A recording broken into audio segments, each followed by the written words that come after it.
Good morning, fifth grade. I'm going to continue reading The Mighty Miss Malone, chapter 13.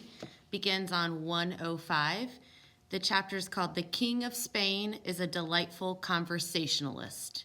I'm going to read some of this, not the entire chapter, so when I stop, you'll have to continue reading on your own. Father was home, but it still felt like we were trapped in those days that he was missing. Everything was the same, but everything was different.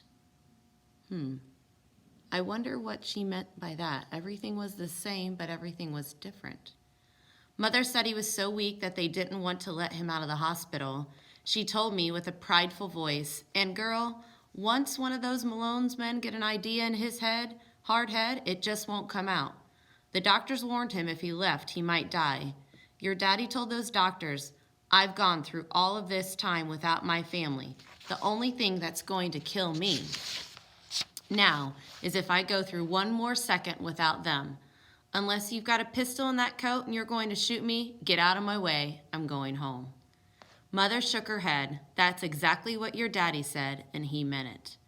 She put her hand over her mouth to hide a smile and said, "Well, he didn't say it exactly like that. He actually lisped his way through the whole argument." We settled into a different kind of day. Every morning, Mother would catch the bus to work. Jimmy would go to work for Dr. Bracy, and just like I did for Mother when she had tic de la rue, I would sit next to Father in bed and read, sometimes out loud to him and sometimes to myself. He slept most of the time, which was good because when he was awake it was terrifying. He would wake up screaming from nightmares about Lake Michigan. Mostly he would shout or cry or yell at Mr. Steele Young. Sometimes he'd apologize to him. Every time he'd yell, I'd set my book down and tell him, "It's all right, you're safe at home." He'd look around, then finally would calm down and go back to sleep. Every day I did something Mother and Father would do to me and Jimmy whenever we were sick. I kissed Father's fevered forehead 3 times and said, "Kisses, kisses, kisses make you stronger." One day when I kissed him, the coolness of his forehead surprised me. His eyes blinked opened, and he smiled. "Yeth, my darling daughter Ditha. It worked, your Kennethy had made me stronger." So remember, he's lisping because he doesn't have any teeth. I plopped down on his chest and hugged him. "Oh, Father, that is just what I wanted. Welcome back, my dear, delightful Dad."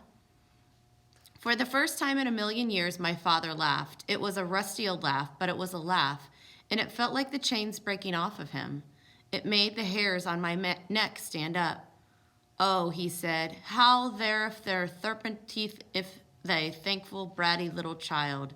You actually going to sit there and mock your poor dearest delightful daddeth new lips?" I kissed him again and again and said, "Yes, yes, yes." So she's imitating how he's talking. "And it really is about time you pulled yourself together, mister. But I'm not mocking you." Now, well, if there the mockery, he put his hand over his chest, and if there feeleth the mockery to my heart. I looked to see it if he were serious. "No, Father, it isn't. It comes from a book I read." He coughed a couple of times and said, "I know the book. It's called How to Be Disrespectful and Abusive to a Good Man." I laughed. "Not that one. I can't remember the book's name, but it told about how the people who speak a certain kind of Spanish lisp all the time." Father said, "I think I know the theory, but tell me anyway." Okay, I cleared my voice and waited for a second, settling into the story. Once upon a time, there was a king of Spain who, Father said, King Ferdinand, right? Father, who's telling this, me or you? Sorry, go ahead. Okay, I put my head on the pillow next to Father's. From the day he was born, the Spanish king was kind and loving and showed great character to everyone. The whole country felt sad for him because he talked and had a very strong lisp. Father said, "A lisp? That's just terrible." "Father," I put my hand over his mouth as softly as I could. The stitches in his lip poked my palm. Whenever the king would talk to someone, he lisped so badly that people would answer him and lisp too, not to make fun or mock him, but to show him how much they loved. I kissed Father's cheek and respected, another kiss, and honored him, another kiss. I'm thinking as a reader is what strong character traits right now. Deza is showing how kind and loving and caring. I mean, I can't go on, and dedicated to her father. You know, she's maternal. She's being a mom right now. That's what I'm doing, Father, not mocking you. Father smiled and said, thank you, Detha. That is beautiful, but I'm afraid it's a myth. I said, what? You're afraid it's a myth? Father laughed again. I said a myth, M-Y-T-H, myth. Myth alert. Smart Alec. You know what, Father? Sometimes myths are a lot better than really what happens. That's why I started the story with once upon a time. His eyes closed. Detha, you're right. Something myths are better than what really happened. Just like that, he was back asleep. I couldn't wait for Mother and Jimmy to get home so they could see that Father was back to joking and talking and being silly. Back to being himself. So that's on the top of page 109. So you have a couple more pages, 3 more pages to read for chapter 13. It looks like Dr. Taylor is going to come and take out some stitches of Father's mouth.